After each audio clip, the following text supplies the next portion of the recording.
అందరికీ నమస్కారం. ఈరోజు ఉదయం సుమారు 9 గంటల ప్రాంతంలో ఒక శుభవార్త వినటం జరిగింది టీవీ ద్వారా. అప్పట్లో జగన్మోహన్ రెడ్డి గారి ప్రభుత్వంలో ఏసీబీ అధికారిగా, ఆ పిదప ఇంటెలిజెన్స్ చీఫ్గా ఎన్నో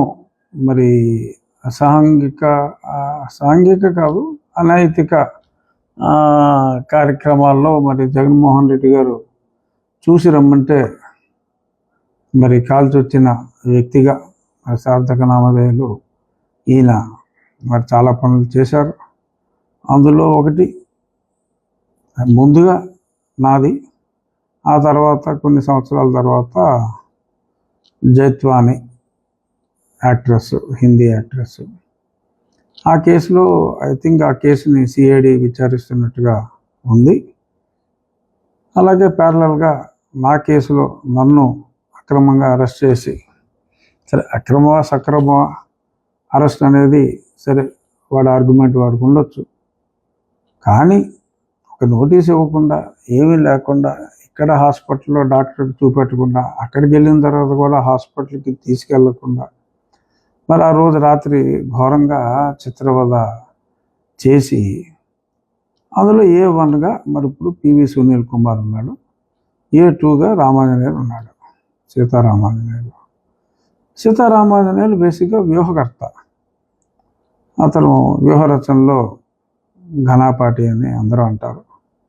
పివి సునీల్ కుమార్ కూడా యాదవ పనులు చేయటంలో ఎప్పుడూ ముందుంటాడు. ఆ పివి సునీల్ కుమారు ఇతను వ్యూహరచనలో భాగస్వాములు అనటంలో ఎటువంటి సందేహం లేదు. ఇప్పుడు జత్వాని కేసులో సీతారామాంజనేయులు తన్ని అరెస్ట్ చేయటం జరిగింది. సో అందరూ అరెస్ట్ చేసినప్పుడు పొద్దున్న టీవీ మాధ్యమాలన్నీ కూడా రఘురామ RRR కేసులో కూడా ఈయన A2గా ఉన్నారు అని చాలా స్పష్టంగా ఎవరికి తోచిన కథనాలు వాళ్ళు రాస్తున్నారు. సంతోషం అనిపించింది డెఫినెట్గా.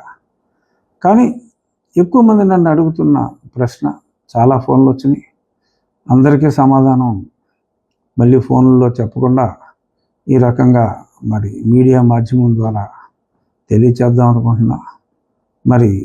పివి సునీల్ కుమార్ని కూడా ఇప్పటికే చాలా ఆలస్యమైంది, కనీసం మాట వరుసకు కూడా పిలవటం జరగలేదు. నో డౌట్ ఒంగోలు పోలీసు అధికారులు ఒక క్రమ పద్ధతిలో విచారణ చేస్తున్నారు. కానీ దెబ్బలు తిన్నోడు నాలాంటోడు అట్లీస్ట్ మోటారు వాహనం అంటే హై అండ్ BMWలు బెంజ్ కార్లా కాకపోయినా అట్లీస్ట్ మారుతి 800 వేగం అన్నా సరే ఊహించుకోవటంలో తప్పులేదు. కాకపోతే నడక రోడ్డు రోలర్లాగా నడుస్తుంది వేగం. సరే రోడ్డు రోలర్లాగా నడిచినా అది వేగం తక్కువైనా దాని బరువు గట్టిగా ఉంటుంది.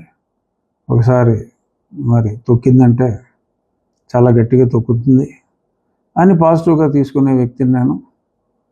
కానీ ఆలస్యం అవుతుంది, సంవత్సరం అయింది. ఆ సునీల్ నాయక్ అని ఉన్నాడు అసలు దొంగ. అతడు సరే అప్పుడు బీహార్ పోయాడు కదా, సరే వీళ్ళు దొరుకుతారు, వీళ్ళే చెప్తారని అనుకున్నాం.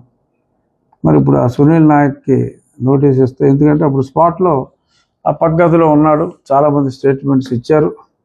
ఈ సునీల్ నాయక్ అన్నవాడికి చెప్తే వాడు వినలేదు, పోరా నువ్వు అవతల పో అని చెప్పి పంపించాడు. సాలిడ్గా అతడు కంప్లైంట్ నా మీద సువోమోటో కంప్లైంట్ ఇచ్చింది ఆ సునీల్ నాయక్. ఆ సంతకం పెట్టింది ఆడు. ఆ రోజు జైల్లో తిరుగుతున్నాడు, ఈ జైలు నుంచి ఆ జైలుకి బోరు కట్టాడు. అనిల్లు నాకు సాక్షి సంతకం పెట్టాడు. దీన్ని బట్టి అర్థమైపోయింది మీ క్వాలిటీ ఆఫ్ ద కేసు, వీళ్ళకి ఈ సాక్షి వాడికి ఎటువంటి సాక్ష్యాలు దొరుకుతారో అనేది ఆ బోరగడ్డ అనిల్ కుమార్ని చూస్తేనే సమాజానికి అర్థమవుతుంది వీళ్ళు ఎంత గొప్ప వాళ్ళు. ఆ సునీల్ నాయక్ అన్నవాడికి ఎక్స్టెన్షన్ ఇస్తా అన్నారు, ఏమన్నారు వీళ్ళు చెప్పిన ఏదో పనులన్నీ అటు చేసాడు. వాడు రానంటున్నాడు ఇప్పుడు బీహార్ నుంచి. ఎందుకంటే నేను వారు రానంటున్నారు ఈ తొక్కలో డైలాగులు ఇంకా అనవసరం అనుకున్నాను. ఎందుకంటే మరంతా డర్టీగా బిహేవ్ చేస్తున్నారు. రానంటున్నాడు అక్కడి నుంచి. నేను రావక్కర్లేదు, కావాలంటే మీరే రండి అంటున్నా అంట. మరి వీళ్ళు వెళ్ళాలి. అక్కడికి వెళ్ళిన తర్వాత క్రిస్టల్ క్లియర్. మరి ఎలా అయితే ఈ ఆఫీసర్ని సీతారామాంజనేయులు IPS మరి ఎలా అయితే అరెస్ట్ చేశారో మరి అదే బాటలో ఇప్పుడు వేగం పుంజుకుంది. సో వేగం పుంజుకుంది కాబట్టి ఇదే వేగంతో మరి నా కేసు కూడా, ఎందుకంటే నేను బాధితుడిని, నన్ను చెతక్కొట్టారు, నా పరిస్థితి అందరూ కళ్ళారా చూశారు. ఎందరో నాయకులు ఎన్నో సమావేశాల్లో చెప్పారు. మిలిటరీ హాస్పిటల్ రిపోర్ట్లు ఉన్నాయి.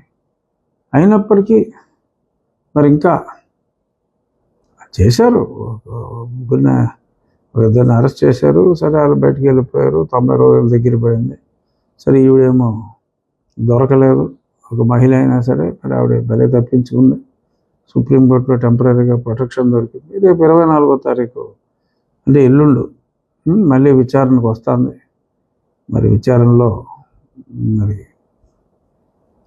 ప్రొటెక్షన్ వస్తే ఆవిడకి మెమరీ రాదు. ప్రొటెక్షన్ ఒకరోజు ఆపినా మరి ఆవిడకి తప్పకుండా అన్నీ గుర్తొచ్చేస్తాయి. అందులో ఎటువంటి సందేహం లేదు.